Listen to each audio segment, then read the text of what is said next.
Did Jonas Lorentzen and the rest of Nebala redefine what can be done within the Nordic or Viking music genre? Is the cheesing epidemic among our youth coming to a town near you next? Let's talk about it.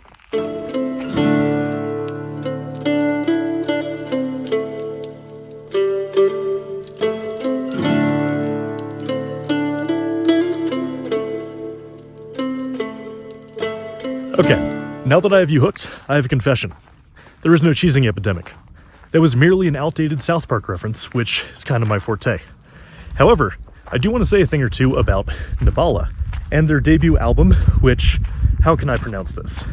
Lustuz, Lathu, Wothuz, Alu. Now that was probably still not even remotely correct, but those are at least roughly the right consonants. Now, this album is nothing short of tremendous. It takes you on an emotional journey that is, at least from my perspective, heretofore unseen in the Nordic or Viking music genre. And that's because of Jonas Lorentzen and the rest of Nebala's unique approach to music and what it means. Now, I'm aware that that's probably a pretty bold claim, especially considering the already relatively diverse nature of the music in this genre. However, I will back it up. Jonas Lorentzen recruited none other than Kjell Bråten of what I like to call the Bråten dynasty to help him with the recording and songwriting process. Now, for those of you who don't know, Kjell Bråten has quite the extensive collection, almost as old as I am, of esoteric instruments, arcane instruments that you aren't otherwise going to hear in other albums in this genre. Between Jonas Lorentzen's approach to music, which is both Nordic and Indian because of his adopted family heritage, and Kjell Bråten's incredible array of instruments, you're about to hear a pretty unique soundscape you probably haven't heard if you only stick to the Nordic music genre.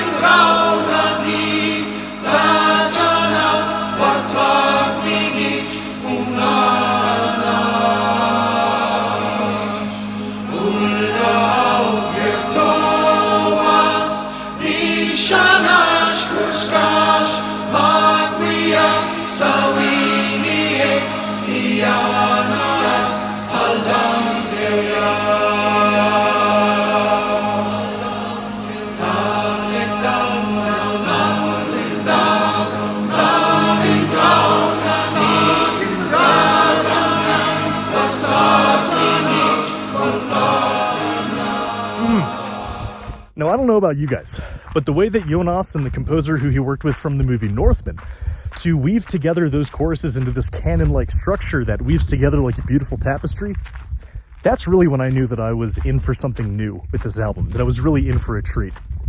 However, when you write like this, you run the risk of the album becoming a little, I don't know, boring, maybe too meditative. And knowing Jonas's personality, I really didn't feel like this was going to be kept up throughout the album. And I gotta say, by the time I was at the track Safian, Jonas's voice really takes over.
Now, I do need to take a moment here that if you do enjoy actually having the music to listen to within these videos and within these reviews, please consider joining the Patreon linked right up here.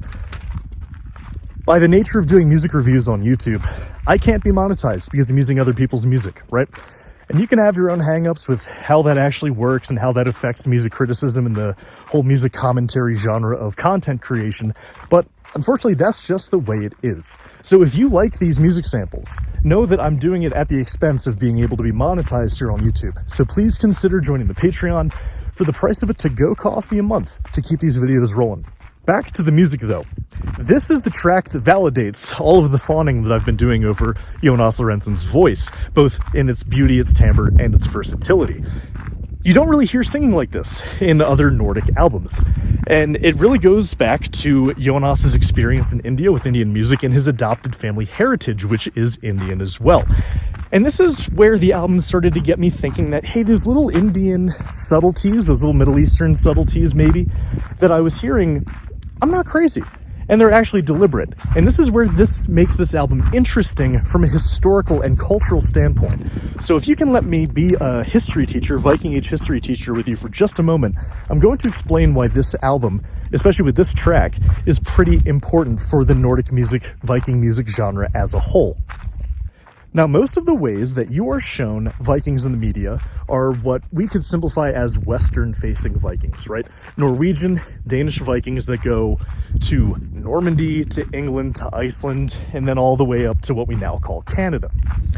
Now, this is well and good, and it's definitely entertaining and probably even more relatable to Western audiences.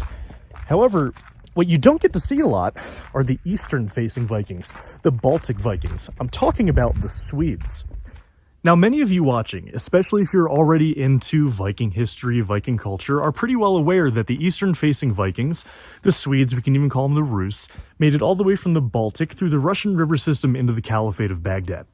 Now, why is this important, and what does this have to do with Nebala? Well, when people wonder or question or research what did Viking music sound like, they tend to focus on two areas. The first being, what did music sound like in the Nordics? What instruments did they use? What did they come up with on their own? It's more of an insular conversation.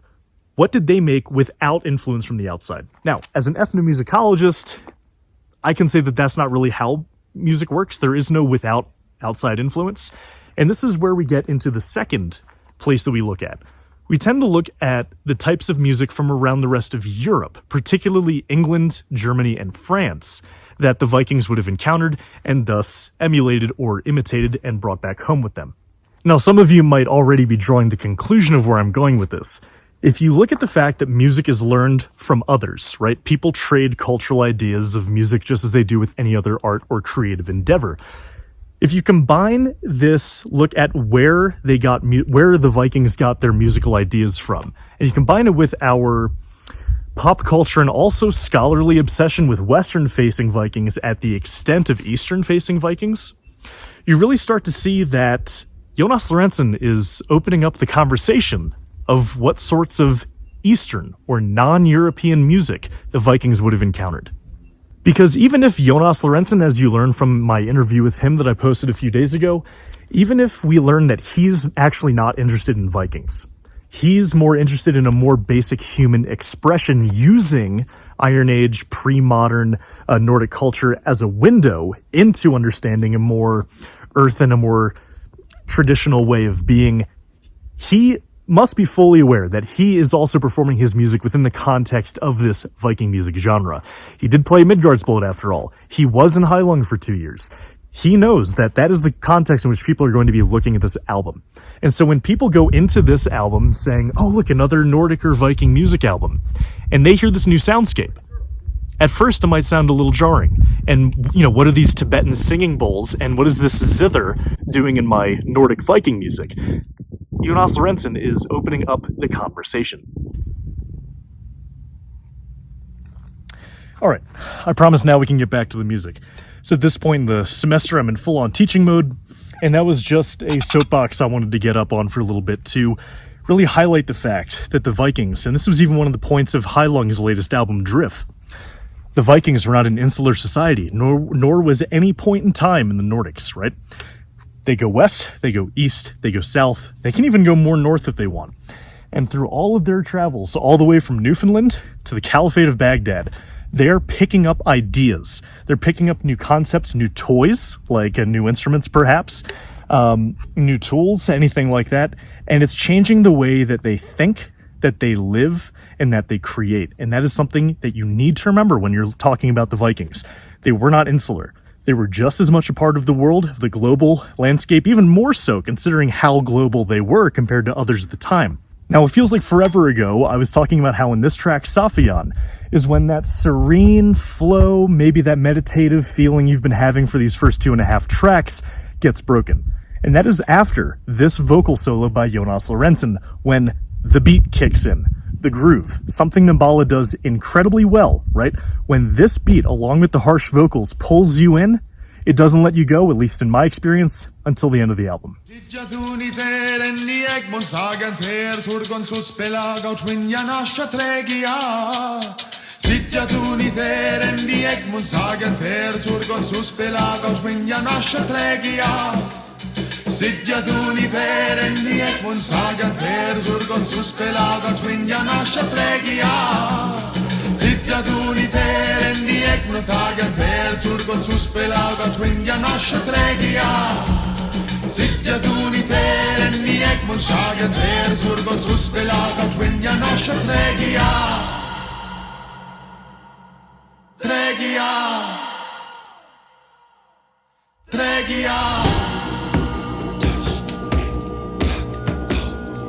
Now that infectious groove carries all the way through to the track Shinanariash.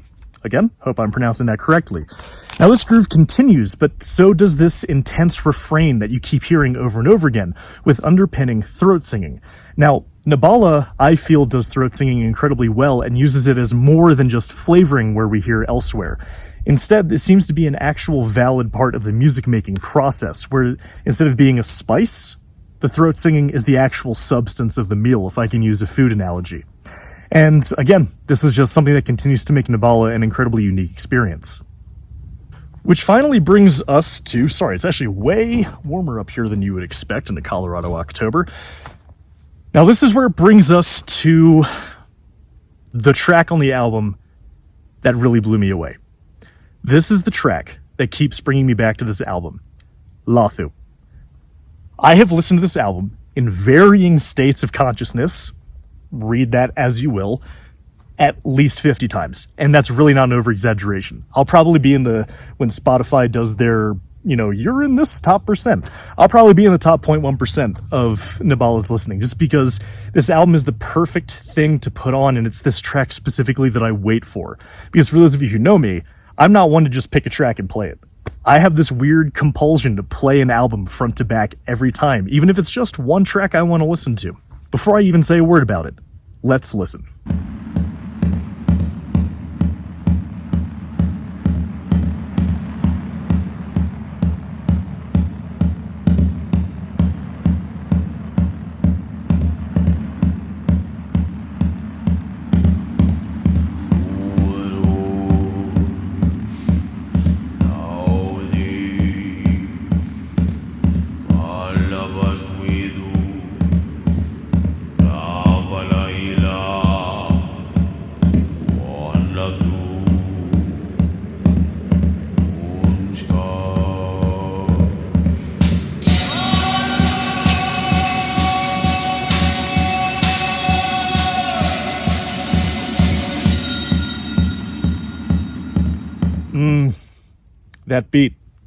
That beat is what keeps pulling me back to this album. The serenity of the first tracks is contrasted immaculately by that bum, bum, bum, bum, bum, bum, bum, bum, bum, bum. And something about that rhythm is so simple, but it's so captivating. I'll have it in my head walking to class, biking around town, hiking up here. Bum, bum, bum, bum, bum, bum, bum, bum, bum. That's what Nebala does best. If you were in the Midgårdsblot concert, almost everyone was moving and dancing. You usually have the row of holdouts, right? And I was privileged. I was actually in the front row with Jonas's family and friends. And in the front row, usually there's, the people are really into it, and then you go back a few rows and there are the people who are just standing like this. This is some fine music. I enjoy this quite a bit. Even they couldn't resist moving to this beat when it kicked in at the concert. And if you go on to Midgårdsblot Instagram or Facebook page, they even shared a clip specifically of this because this was such a special moment during the festival. This is when no one's feet were idle. Everyone was moving, and that's what Nebala does best. So, funny story. As I sit here editing this video, I realize that Whereas other content creators might take this opportunity to intelligently promote themselves and to get others to follow them on social media, I completely whiffed that because of who I am as a person. I actually have my own footage of people dancing and enjoying Nebala's music, and especially Nebala and Jonas Lorentzen himself tearing it up at this weird I say that lovingly, weird throat-singing beatboxing hybrid on the track Sergo Sibu. So, here it is.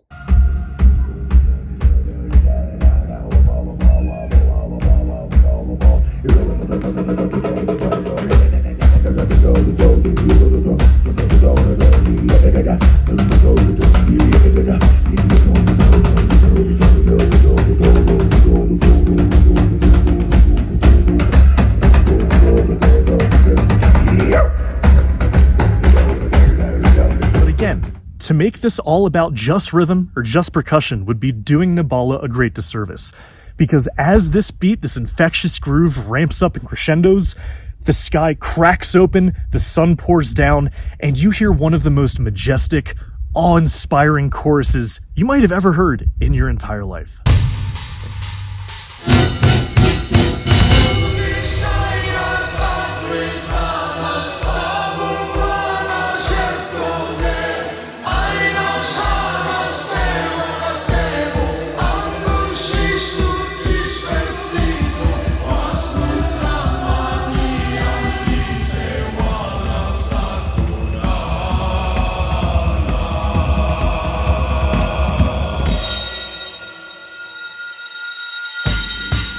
And just like a junkie coming back for his next fix, this is the moment I put on this album for every time. When I listen to the first track all the way up to Lathu, this is what I'm waiting for, because there's just something special about the payoff, the way that Nebala and Jonas Lorentzen builds up the texture all the way to this divine moment where the sky cracks open. There's just nothing like it, and it's what makes this album so special to me. My wife, Alyssa, has walked in on me in the living room with this record playing, and this time comes and she turns the corner and I'm in the middle of the room just doing this, listening, because that's how it feels. So, hopefully, at some point in this babbling review of this album where there's just so much to love about it that I almost can't even organize my thoughts, I hope that somewhere along the line, you've heard a reason to give this album a spin front to back. You will not be disappointed. So congratulations for making it this far in the video. You truly are a trooper. Now, this is my first time doing content like this for the channel, me just walking around doing a music review while on a hike. And I'd love your feedback. If you like this review, if you like the style, give it a like, subscribe, leave a comment. Let me know what your favorite track on this album is. Let me know what your experience was with Nebala and Midgard's Bloat. If it was anything like mine, I know you probably had a wonderful time. Now, as always, you can find me on Instagram at american.scald, or you can find me on Facebook. I'm Jameson Foster. I am pretty active on social media, just because when you're in this game, you kind of have to be. Finally, if you like the music samples, if you like being able to listen to the music that I'm talking about, which if you've been around here for enough time, you'll know that that wasn't always the case, please consider joining the Patreon, even for just a month, for the price of a to-go coffee. That is $3 a month. You can join, get early access to the content I do. Patrons have been able to watch this video for about a week already. They get at least a week's access, unless it's last minute, of interviews I do with artists, and they also get to pose their own questions that they would like to learn from the artists and musicians who I talk to. So again, either subscribe on YouTube, get those numbers up so I can eventually become a YouTube partner, join the Patreon. That's the best way to support me. So, if you made it this far in the video, thank you so much for your support. I really appreciate you, and I'll see you on the next album review of the Nordic Sound channel.